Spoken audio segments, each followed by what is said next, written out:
Hello, my beautiful students. Assalamu alaikum. This is me, your biology teacher इकरार रहमान लाशारी। तो कैसे हो? उम्मीद है कि आप ठीक ठाक ही होंगे।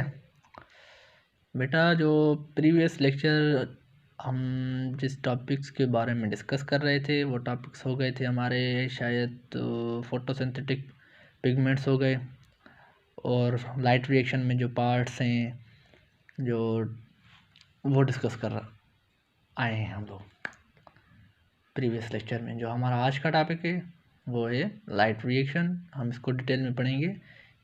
बहुत ही मज़े का टॉपिक है ये।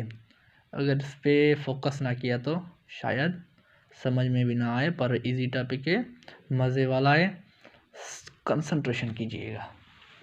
तो प्लीज़ जो बच्चे हमारे न्यू लेक्चर न्यू देख रहे हैं तो सब्सक्राइब ज़रूर कीजिएगा, लाइक ज़रूर कीजिएगा। तो चलो भाई चलो आज के लेक्चर पे तो स्टार्ट करें।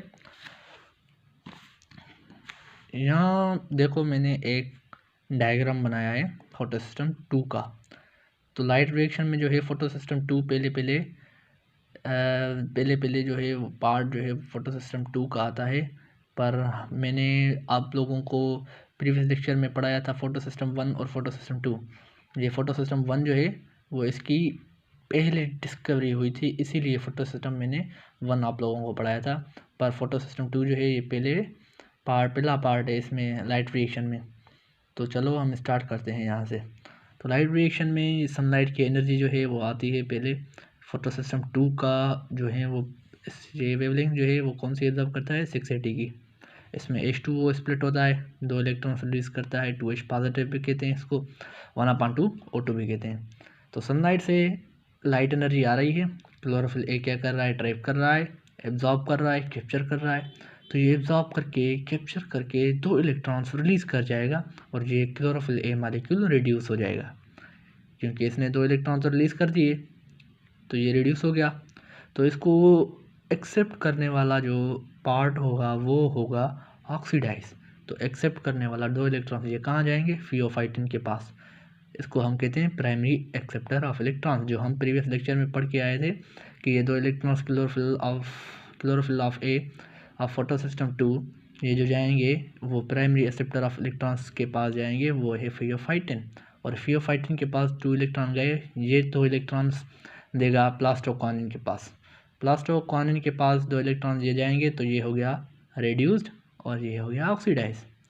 तो प्लास्टोक्वानिन भी क्या करेगा, प्लास्टोक्वानिन भी करेगा यार मैं तो ऑक्सीडाइज हो गया, 2 इलेक्ट्रॉन मैं भी रिलीज़ करता हूँ, 2 इलेक्ट्रॉन ये भी रिलीज़ करेगा। और ये 2 इलेक्ट्रॉन प्लास्टोक्वानिन के कहाँ गए, साइटो B6F कॉम्प्लेक्स के पास गए। तो ये क्या होगा, ये रिड्यूस, ये ऑक्सीडाइज। और फिर ये 2 इलेक्ट्रॉन्स भेजेगा साइटोक्रोम B6F कॉम्प्लेक्स, ये कहेगा यार मैं तो ऑक्सीडाइज हो गया, 2 इलेक्ट्रॉन में रिलीज़ करके मैं रिड्यूस हो जाऊंगा। तो इसने 2 इलेक्ट्रॉन रिलीज़ किए और गए किसके पास, प्लास्टोसाइनिन के पास। अब क्या होगा, प्लास्टोसाइनिन के जो 2 इलेक्ट्रॉन हैं वो जाएंगे chlorophyll of A of photo system 1 जो है P700, जो हम फोटो सिस्टम 1 के बारे में पढ़ के आए थे। तो प्लास्टोसाइनिन 2 इलेक्ट्रॉन्स फिर से ये क्लोरोफिल ए मालिक्यूल के पास आ गए। अब क्या होगा, अब जो सनलाइट की लाइट एनर्जी है वो आएगी, क्लोरोफिल ए ट्रैप करेगा, फिर ये 2 इलेक्ट्रॉन जाएंगे फियोफाइटिन के पास, और फियोफाइटिन जो है 2 इलेक्ट्रॉन देगा किसको, फेराडॉक्सिन को, और ये हो जाएगा रिड्यूस, हाँ रिड्यूस हो जाएगा, ये ऑक्सीडाइज। फेराडॉक्सिन 2 इलेक्ट्रॉन्स NADP रिडक्टेज को देगा, जो ये हो गया रिड्यूस्ड और ये ऑक्सीडाइज। तो अब यहाँ मेन पॉइंट देखना, यहाँ पर क्या बनेगा, NADP एंड NADPH2 जो हमारा एनर्जी है, मेन काम तो यही है ना लाइट रिएक्शन में जो है वो ATP और NADPH2 ये बनना चाहिए, क्योंकि एनर्जी हमारे बहुत ही ज़रूरी है। इसमें लाइट रिएक्शन होता है इसलिए कि एनर्जी प्रोड्यूस करें। तो ये non cyclic flow of electron है, ये देखो कोई साइक्लिक नहीं है। साइक्लिक कौन सी है, ये है साइक्लिक ETC, जो प्लास्टोसाइनिन 2 इलेक्ट्रॉन इसको क्लोरोफिल ए मालिक्यूल को दिए थे, और क्लोरोफिल ए मालिक्यूल ने 2 इलेक्ट्रॉन फिर से फियोफाइटिन को दिए थे, फियोफाइटिन ने 2 इलेक्ट्रॉन दिए फेराडॉक्सिन को, फेराडॉक्सिन ने 2 इलेक्ट्रॉन दिए साइटोक्रोम B6F कॉम्प्लेक्स को, फिर से cytochrome B6F complex 2 electrons plastocyanin को दिए।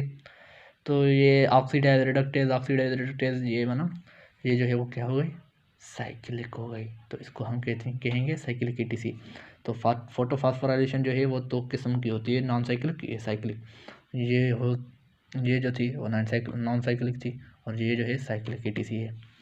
तो ये था हमारा लाइट रिएक्शन। तो साइटोक्रोम B6F कॉम्प्लेक्स जब 2 इलेक्ट्रॉन प्लास्टोसाइनिन को दे रहा था, तो यहाँ पर ADP + P यानी कि ATP हो गई थी, ATP मेक किया इसने। तो ATP जो है वो फोटो सिस्टम 2 के पास थी, यहाँ फोटो सिस्टम 2 के पास बनी, और NADPH2 फोटो सिस्टम 2 के पास बनी। तो हमारा लाइट रिएक्शन में जो मेन मकसद था वो था ATP को बनवाना और NADPH2 का बनवाना, यानी कि एनर्जी को प्रोड्यूस्ड करवाना। तो ये था हमारा लाइट रिएक्शन। जो आगे वाला टॉपिक है होगा डार्क रिएक्शन, और उसके लाइट रिएक्शन के भी थोड़े पार्ट्स पढ़ेंगे हम।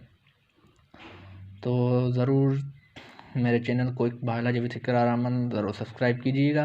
देखा ना, बस ये सीक्वेंस याद रखिएगा और थोड़ा कॉन्सेप्ट से पढ़िएगा, बस इजी है लाइट रिएक्शन। बायोएनर्जेटिक में तो कहता हूँ पूरा सा पूरा यार बहुत ही इजी है, बस आप कंसंट्रेशन कीजिए, फोकस दीजिए, पूरी पूरी पूरी पूरी पूरी मेहनत करके पढ़िएगा।